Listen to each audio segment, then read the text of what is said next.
Morning student. चलिए आज हम लोग बायोलॉजी का chapter number 1 that mean the living world के बारे में पढ़ते हैं। लिविंग वर्ल्ड चैप्टर को पढ़ने से पहले हम लोग सीखेंगे कि व्हाट इज लिविंग, लिविंग क्या होता है। तो लिविंग को डिफाइन करने के लिए मैंने कुछ डेफिनेशन लिखी है, लेकिन हम उससे पहले समझ लेंगे कि लिविंग होता क्या है। लिविंग को हम ऐसे डिफाइन कर सकते हैं कि कुछ क्राइटेरिया बना लेंगे, दैट मीन्स द कुछ कैरेक्टरिस्टिक फीचर है। दैट मीन्स वह ऑर्गेनिज्म जो रिप्रोड्यूस कर सकता है, जिसके अंदर ग्रोथ करने की क्षमता है, रिस्पॉन्सिवनेस शो कर सकता है, मेटाबॉलिज्म परफॉर्म कर सकता है, और जिसकी जो बॉडी ऑर्गेनाइजेशन होगी वो क्या होगी, सेलुलर बॉडी ऑर्गेनाइजेशन होगा, तब हम उसे क्या कह देंगे, लिविंग कह देंगे। दैट मीन्स अगर हम चाहें तो लिविंग को अलग तरीके से या दूसरे वे से भी डिफाइन कर सकते हैं। That means the living is self evolving, self replicating और सेल्फ रेगुलेटिंग। लिविंग वह होता है जिसके अंदर एक कैरेक्टरिस्टिक फीचर होता है कि वो सेल्फ इवॉल्व कर सकता है। That means per day cell division के थ्रू नए नए कैरेक्टर्स को इवॉल्व कर सकता है, और वो उनके पास रेप्लिकेशन, दैट मीन्स एक सेल से दो सेल बनाने की एबिलिटी होती है, और सेल्फ रेगुलेटिंग वो अपनी सारी मैकेनिज्म को खुद ही रेगुलेट कर सकते हैं। और ये क्या है, इंटरैक्टिव सिस्टम है, और ये सारी चीज़ें आपस में क्या कर सकती है, इंटरैक्ट कर सकती है, और इंटरैक्ट करके क्या शो कर सकती है, रिस्पॉन्स शो कर सकती है एक्सटर्नल स्टिमुलाई की तरफ।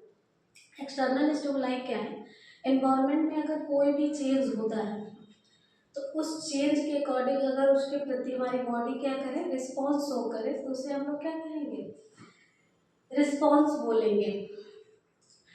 अब हम सेलुलर ऑर्गेनाइजेशन का देखें तो हमारी बॉडी जैसे है, पहले तो जो हमारी बॉडी की स्मॉलेस्ट यूनिट है वो क्या है, सेल है।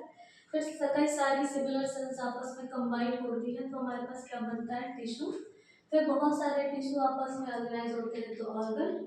फिर ऑर्गन जब आपस में ऑर्गेनाइज होते हैं तो उससे मिलकर बॉडी बनी होती है। लिविंग वर्ल्ड को पढ़ने से पहले हम इसमें एक साइंटिस्ट के बारे में बात करेंगे, that mean the Ernest Mayr, जिनका बर्थ जो है वो 1867 और जो डेथ हुई थी 1971 में हुई थी। इन्हें हम लोग बोलते हैं Darwins of the 20th century. और डार्विन का आपको पता है कि डार्विन ने मुख्यतः काम जो किया था वो न्यू स्पीसीज की डिस्कवरी में किया था। इनको 3 नोबेल प्राइज मिला है, इसीलिए इनको क्या बोला जाता है, triple crown, 3 award for their research. इनको अपने काम के लिए 3 अवार्ड मिले हुए थे। और इनका जो कंट्रीब्यूशन है, सबसे पहला कंट्रीब्यूशन इनका है इवोल्यूशनरी बायोलॉजी में, इवोल्यूशनरी बायोलॉजी के बाद बायोलॉजिकल स्पीसीज कंसेप्ट में, और फिर इन्होंने क्या किया था, डार्विन थियरी में मॉडर्न जेनेटिक्स को यूज किया था।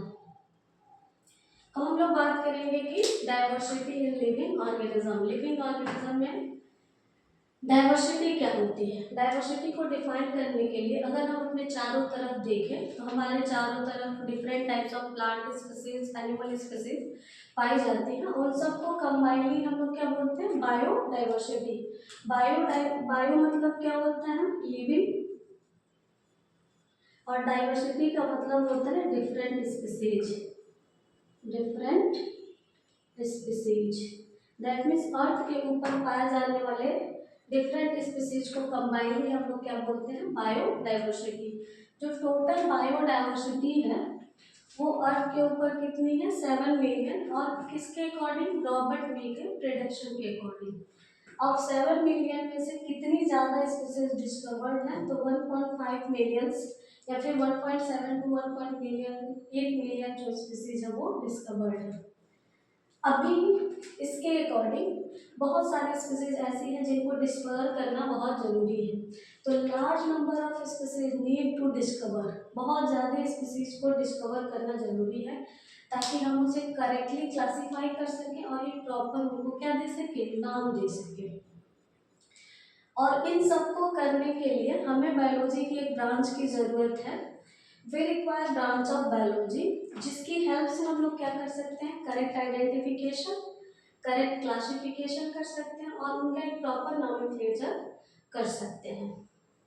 तब वहाँ से निकल के आता है कि हम लोग क्लासिफिकेशन करेंगे। अगर अर्थ के ऊपर कोई भी नई स्पीसीज बनती है तो उस नए स्पीसीज को आइडेंटिफाई, क्लासीफाई और उनको नॉमेनक्लेचर करने के लिए हमें क्लासिफिकेशन की जरूरत पड़ेगी। What is the need of classification?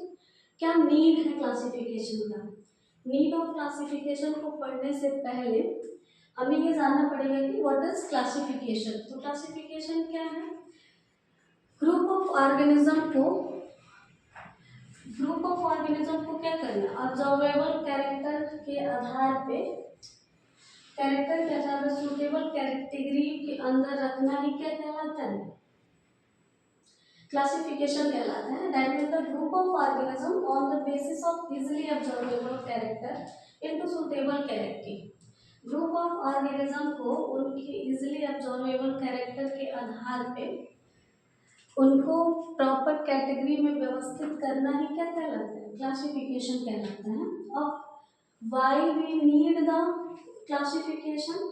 It is not possible to study single organism, each organism individually. किसी भी सिंगल ऑर्गेनिज्म को इंडिविजुअली स्टडी करना मुश्किल है, इसलिए हमें क्या करना पड़ेगा? क्लासिफिकेशन की जरूरत है। अर्लीस्ट क्लासिफिकेशन जो था वो इकोनॉमिक यूज पे बेस्ड था कि वो ऑर्गेनिज्म क्या चीज यूज कर रहा है, उसके आधार पर हमें क्लासिफिकेशन दिया था। लेकिन जो लेटर क्लासिफिकेशन है वो किस पे बेस्ड है? कुछ फीचर्स पे बेस्ड है। ठीक है, थैंक यू। कल से हम लोग इससे आगे पढ़ेंगे। अब इसको देखो तुम।